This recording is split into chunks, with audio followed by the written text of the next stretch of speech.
음. 안녕하세요. 동네 언니들의 유미선입니다. 네, 동네 언니들 중에 한 사람 김연입니다. 네. 선생님, 최근에 아주 가장 재밌게 봤던 드라마 중에 제가 눈물의 여왕인데, 혹시 네. 눈물의 여왕 보셨어요? 그 인터넷 유튜브에 좀 도는 거를 본 적이 있죠. 전체를 보진 네, 않았지만, 전체를 보진 않았죠. 저는 굉장히 재밌게 봤거든요. 그래요? 그 중에, 주인공의, 엄마가 시어머니 역할로 나오는 분이 계시는데, 그분이 며느리에게 한 말이 제가 생각이 나서 그 얘기를 가지고 해볼까 합니다. 함부로 말도 못하고 등짝 하나도 후려치지 못하는 것이 고부간 아니겠냐? 네, 아무래도 그렇죠. 그렇게 결혼하면 우리 되도록 보지 말자. 진짜? 설 추석에는 너희 친정집 가서 부모님을 뵙든가 뭐 어디 놀러를 가든가. 감사합니다. 그러고 생일도 뭐 챙긴다 어쩐다 하지 마라, 부담스럽게. 정 섭섭하면 깨톡 이모티콘이나 보내든지. 아니, 그래도 이모티콘은 너무 약소한 것이 아닌가? 닥쳐. 한 가지 조건이 있어. 벽한테 저놈 하자가 많거든. 근데 나는 AS 못 해줘. 고쳐 쓰든지 반품은 안 된다잉. 이렇게 고부간의 관계가 굉장히 어려운 게 요즘 현실인 것 같아요. 그렇죠. 그래요? 네. 선생님 혹시 며느리가 있을진 저는 않죠? 아직은 며느리가 없지만 네. 이제 제 친구들은 며느리나 사위를 본 친구들이 많죠. 저도 예비 시어머니입니다. 굉장히 저도 관심이 가는 분야인데요. 며느리와 시어머니의 관계를 어떻게 해야 될지 오늘은 그 이야기를 해보기로 하겠습니다. 항상 저희가 세 가지 질문을 통해서 이 시간에 인사이트를 얻게 되는데요. 첫 번째 질문이 Y죠? 첫 번째 질문입니다. 네. 선생님, 그러면 왜 고부간의 관계가 이렇게 어려운 걸까요? 고부간의 관계가 어려운 이유는 이제 쉽게 말하면 언어가 다르기 때문에 그래요. 누구와 누구의 그러니까 시어머님과 또 며느리의 그 언어가 다른 거죠. 세대가 다르니까? 그렇죠. 네네. 그러니까 언어라는 거는 이제 감성이나 어떤 의식 같은 걸 이렇게 서로 교환하고 표현해서 알게 되는 그런 이제 하나의 도구인데 그 언어가 가지고 있는 많은 함축된 의미가 있죠. 네네. 언어는 사상이나 감정을 표현해서 의사소통을 하는 가장 중요한 하나의 도구잖아요. 그런데 그 언어는 또 언어 따라 문화가 다른, 그래서 나라마다 언어가 다 다른데 며느리와 시어머니는 어떠냐면 그 삶이 다른 거죠. 그 가족 간의 문화나 그런 것들이 다 다른죠. 네네. 한국말을 다 쓴다고 해서 우리가 소통이 원활하다 이렇게 말할 수는 없죠. 외국어보다는 원활하지만 같은 한국어 내에서도 서로 소통하지 못하는 경우가 많거든요. 그런데 그렇죠. 이제 그거를 상징적으로 표현하면 이제 언어가 다르다 이렇게 이해하면 훨씬 좀 편할 것 같아요.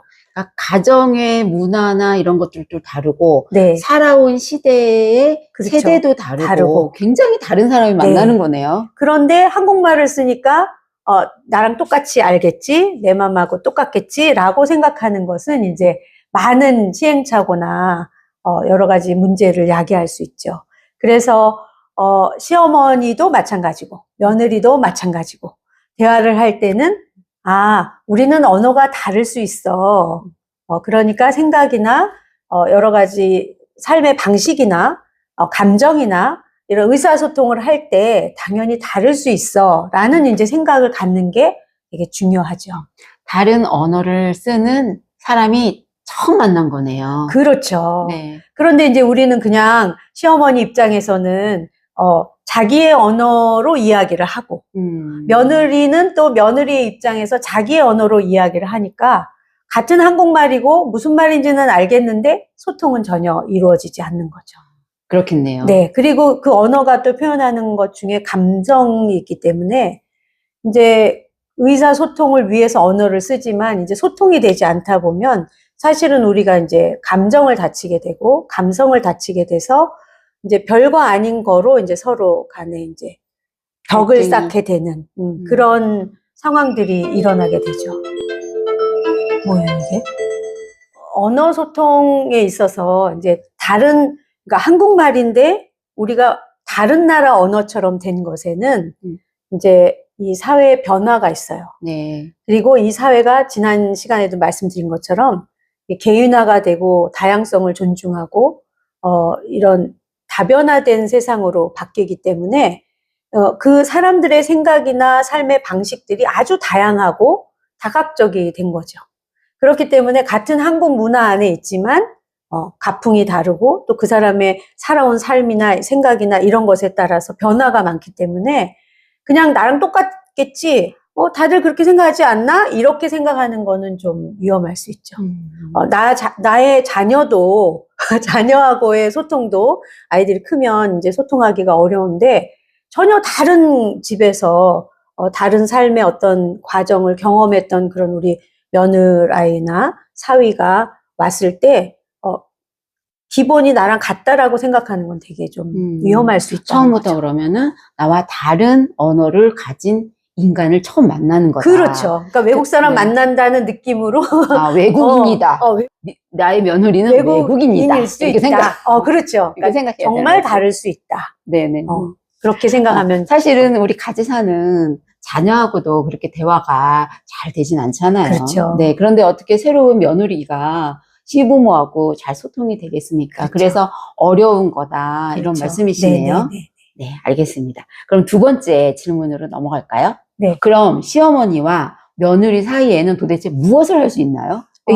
언어도 다른, 대화하기도 힘든 외국인과 같이 만난 건데 도대체 네. 뭘 할 수 있죠? 그래서 필요한 게 기본적으로 우리가 다 아는 거지만 다른 사람들이 만났을 때는 첫째가 이제 알아야 되잖아요. 네네. 그러면 이제 뭐 관찰도 해야 되고 네. 또 이해하려면 또 질문도 하고 물어보고 답하고 뭐 하여튼 서로 알아가는 단계가 좀 필요한 거죠. 그래서 이해해야 되고 어떤 일상적인 생활에서 어떤 생각을 하고 있는지 어떻게 생각하는지 이런 걸 좀 물어볼 수도 있는 거고 그냥 보통 이제 저희들 연령대는 중년이라고 하면 이제 약간 가부장적이거나 가족 중심으로 약간 그 집에서 약간 그 뭐라 그러죠? 이렇게 좀 강압적인, 네. 폐쇄적이고 좀 강압적이고 요런 이제 교육 환경 속에서 살아서 그런지 아무리 저희들이 배려한다고 해도 약간 독선 아니면 주도적으로 그냥 치고 나가는 경우들이 많죠. 그렇죠. 어른들이 그러니까 이제 며느리나 아랫사람이 오면 저희 부모님들이 우리를 대했던 거에 자연스러운 생각으로 그냥 내 며느리니까 뭐 내가 말할 수 있지, 그냥 이야기하면 되지라고 이렇게 생각할 수 그리고 있거든요. 어른으로서 경험도 많고 많은 걸 아니까 그렇죠. 내가 알려줘야 된다.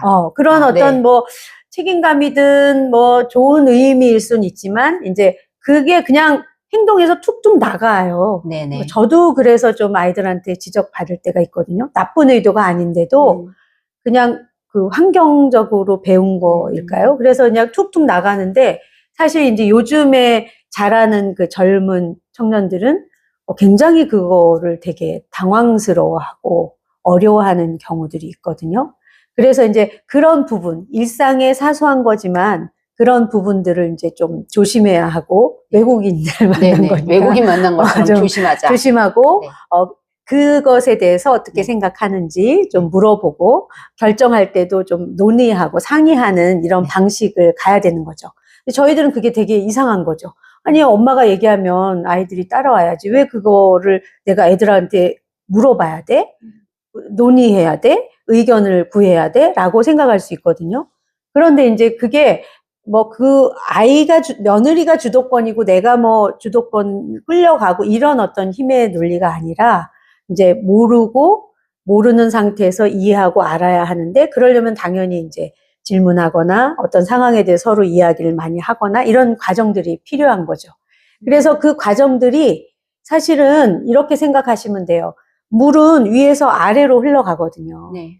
그런데 우리 때는 자녀들이 부모에게 맞춰서 가는 그런 구조였잖아요. 네네. 무조건 부모님이 이야기하면 자식들은 다 따라야 되고 말을 들어야 되고 이런 분위기였지만 요즘은 그게 좀 바뀌잖아요. 그래서 섬기는 리더십 뭐 이러기도 해서 조금 지위가 높거나 조금 집에서 어른이거나 나이가 많거나 이런 분들이 사실은 오히려 더 눈높이를 낮추고, 그 사람의 수준에 맞추어서 이야기하는 거를 굉장히 좋은, 사람이다라고 이제 평가하는 분위기예요. 네. 그것이 이제 저는 어떻게 생각하냐면, 그게 배려이고, 네. 또 하나는 이제 예의가 있다고 보는 거죠.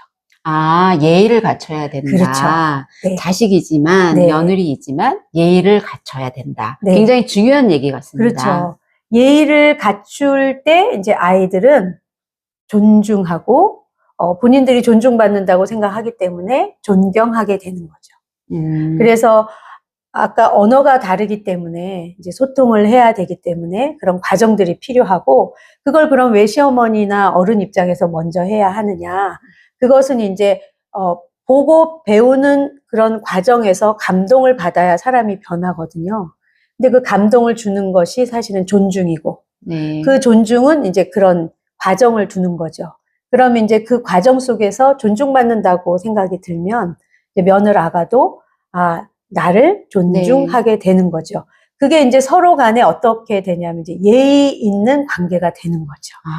그래서, 언어가 다른, 새로운 며느리가 왔을 때, 며느리에게 예의를 갖춰야지만, 존중하는, 그렇죠. 존경하는 네. 관계가 형성이 돼서, 네. 좋은 관계가 만들어질 수 그렇죠. 있다. 네. 이런 말씀이시네요. 네. 네, 가장 중요한 얘기 같습니다. 우리 시어머니들이 우리 며느리에게 예의를 갖춰야 됩니다. 그렇죠. 네, 저도 9월 달에 아들이 결혼합니다만 우리 며느리에게 예의를 갖춰서 네. 너무 질문도 하면 안 되고 지시는 절대로 하지 말고 네. 절대로 안 해야 되는 그렇죠. 거죠. 그렇죠. 지시는 절대로 하지 말고 예의를 갖춰서 대화를 시도하도록 하겠습니다. 네. 굉장히 어렵네요. 어렵죠. 그러면 이제 아이들이 존중받고 예의를 갖추는 어떤 관계가 되면 그 아이들도 요즘 아이들이 굉장히 무심하고 무성의한 것 같지만 또 그 개인의 어떤 개인화된 그런 인권 중심의 사회에서 살다 보니 존중받는 걸 되게 좋아하고 존중받으면 본인들도 존중하게 돼 있어요. 네. 명심하겠습니다. 네. 정답이 나온 것 같은데요. 그래도 세 번째 질문으로 넘어가겠습니다. 세 번째 질문입니다. 시어머니는 건강한 가족 관계를 위해서 그러면 어떻게 해야 할까요? 네. 우리가 할 일은 되게 가정상에서 되게 중요해요. 근데 가장 중요한 키워드로 말씀을 드리면 균형이에요. 네네. 네. 가정 안에서 이제 중년의 여성들은 아이를 낳고 그 아이들과의 이런 관계나 이런 이제 설정들을 통해서 그래도 많이 자기 성찰을 하거나 돌아보거나 이런 것들이 좀 되어지거든요. 네. 거의 뭐 나이 50 정도 되면 그래도 좀 많은 경험을 쌓았다 할 수 있겠죠. 네, 그렇죠. 그래서 이제, 엄마가 되거나 이렇게 결혼 생활을 해서 어느 정도 이제 세월이 지나면 이 여자들은 관계에 능숙하기 때문에 이게 어느 정도 이렇게 잘 관계를 맺거나 또 자기 성찰을 해서 좀 조절을 하거나 그래서 긍정적으로 좋게 변해 가거든요. 그런데 이제 각자 집에서 네. 그 경제 활동을 하고 직장 생활을 하면서 그 권위주의의 시스템 속에서 이렇게 쩔어진 분이 한 분 계시잖아요, 우리 집집마다. 네, 그런가요? 그래서 네. 그 이제 남편을 이제 잘 설명하고 이렇게 세상이 바뀌고 가정의 어떤 구조가 바뀌어가고 그래서 우리가 어떻게 태도와 행동들을 해야 하는지에 대해서 그 남성분들은 잘 이해가 좀 느려요. 그러면 남편도 제 여기가 관리해야 되나요? 그렇죠. 왜냐하면 이 균형이라는 거는 네. 제가 볼 때는 가정에서 가장 중요한 그 아내의 역할인 것 같아요. 그래서 가족 관계에서 보면 이제 부부 관계가 있지만 또 부모와 자녀의 관계가 있거든요. 근데 이제 보통 엄마들은 참 타고난 능력이죠. 그걸 정말 잘 맞추어 가세요. 네네, 그렇죠. 그래서 엄마가 사실 아이들과 그렇게 큰 문제를 일으키거나 이러는 집은 참 없는 편인데, 이제 주로 보면 이제 아버지와 자식들의 관계가 이게 이제 성장하고 하면서 그 갭이 줄여지지 않으면 오히려 이제 커서 결혼을 하거나 결혼 즈음 하거나 자기가 독립을 하거나 할 때 아버지와의 관계가 별로 그렇게 좋지 않은 집들이 좀 있지요. 네네네. 그래서 이제 저는 그 부분을 이제 엄마, 아내가 해야 될 일이다. 그래서 가정 안에서 또 남편이나 부모와 자녀와의 관계 속에서 이제 균형을 잡으려고 노력을 해야 되고, 또 하나는 뭐가 있냐면 이제 자녀와 자녀의 관계가 있어요. 이제 외동인 경우에는 이제 상관이 없지만 또 둘, 뭐 셋, 넷 이런 가정의 경우는 자녀들이 성장을 해서 이제 결혼을 하거나 이렇게 독립을 하면 어떤 문제가 생기냐면 이제 똑같이 평등하냐. 그러니까 부모의 사랑이 부모가 자녀들에게 베푸는 것들이 예를 들면 결혼할 때 뭐 큰 오빠는 얼마를 해줬는데 나는 뭐 얼마를 해주고 뭐 또 뭘 왔는데 갔는데 경제적인 거 지원이나 아니면 무슨 만나는 뭐 이런 만나는 횟수 소통하는 거라든지 이런 것들이 대하는 것도 똑같을 수는 없죠. 그렇죠. 네네. 그래서 그게 이제 우리가 무의식 간의 가족 관계 속에서 이루어지기 때문에 이제 새로운 식구가 들어오거나 막 이러면 이제 한 달이 걸러서 또 이제 외국인들이 이렇게 또 집에 가정에 같이 살게 되고 그러다 보면 이제 자녀들 간에도 이 형평성의 이제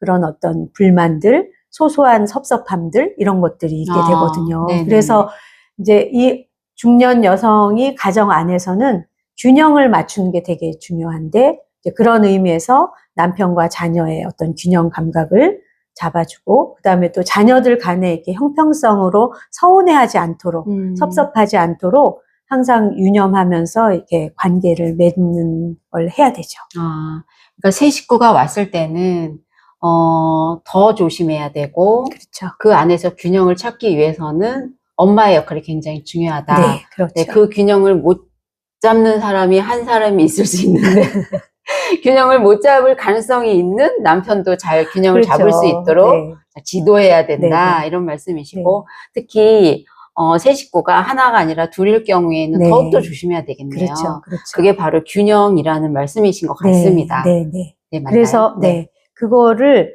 항상 염두에 두고 어떻게 보면 중년 여성들이 그 지난한 삶을 살잖아요. 내 몸도 예쁜 아가씨의 몸에서 아이를 낳으면서 변화를 겪고 또 그 아이들을 기르면서 나를 온전히 이제 내어 맡기고 그리고 그 아이들이 성장하면 또 이제 홀로서기를 하느라고 저희들이 이제 관계를 이렇게 거리를 두느라고 또 애를 쓰고 뭐 여러 가지 다양한 노력들을 하는데 우리가 100세 시대에 이제 중년의 시대가 더 길어졌기 때문에 노후에 우리가 살아가는 시기가 더 길어졌기 때문에 우리의 부모님의 세대와 같이는 살 수 없다고 지난 시간에 말씀을 드렸잖아요. 이제 그런 일환으로 우리가 준비해야 되는 이제 하나의 마음가짐이고 또 가정 내에서의 이제 역할의 변화인 거죠. 네.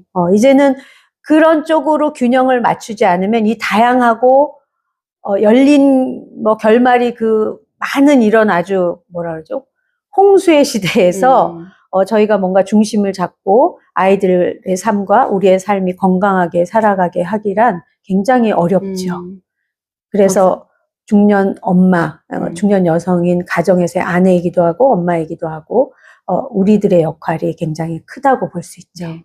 중년 여성의 역할이 이렇게 굉장히 네. 중요합니다. 네. 가정에서 균형을 맞추기 위해서는 새로운 식구를 위한 예의와 배려가 있어야 될 것 같고요. 그것이 가정의 행복이고 그것이 우리들의 행복이 될 것 같습니다. 네, 맞습니다. 지금까지 김연희 언니 너무 감사합니다. 네, 감사합니다. 감사합니다.